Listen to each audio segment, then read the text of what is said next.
சிவகங்கை நாடாளுமன்ற தொகுதியில் காங்கிரஸ் கட்சி சார்பில் போட்டியிடுவது யார் என்பது இன்றைக்குள் அறிவிக்கப்படும் என்று அக்கட்சியின் மூத்த தலைவர் திருநாவுக்கரசர் தெரிவித்துள்ளார். டெல்லியிலிருந்து சென்னை திரும்பிய அவர் விமான நிலையத்தில் செய்தியாளர்களை சந்தித்தார். அப்போது பேசுகையில் வருகின்ற 25ஆம் தேதி திருச்சியில் வேட்புமனு தாக்கல் செய்ய உள்ளதாக கூறினார். மேலும் தமிழகத்தில் 39 தொகுதிகளில் மதச்சார்பற்ற முற்போக்கு கூட்டணியும் சட்டப்பேரவை இடைத்தேர்தலில் அனைத்து இடங்களிலும் திமுகவும் வெற்றி பெறும் என நம்பிக்கை தெரிவித்தார். எனவே மத்தியும் மாநிலத்திலும் விரைவில் மாற்றம் வரும் என திருநாவுக்கரசர் தெரிவித்தார். சிவகங்கை தொகுதிக்கு அநேகமாக இன்று அறிவிக்கப்படும் தொகுதி. ஏற்கனவே தமிழ்நாட்டில் 9 தொகுதி 8 தொகுதிக்கு நேற்று அறிவித்து விட்டார்கள். இன்றைக்கு பரிசீலனை செய்து கொண்டிருக்கிறார்கள். இன்றைக்கு சிவகங்கை தொகுதிக்கு வேட்பாளர் அறிவிக்கப்படலாம்.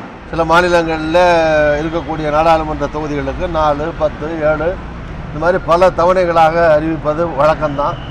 அதே மாதிரி தமிழ்நாட்டில் 9 முதல் கட்டமாக 8 அறிவிக்கப்பட்டிருக்கிறது. அடுத்த கட்டமாக 1 அறிவிக்கப்படும். இல்லை தாமதம் ஒன்றும் கிடையாது.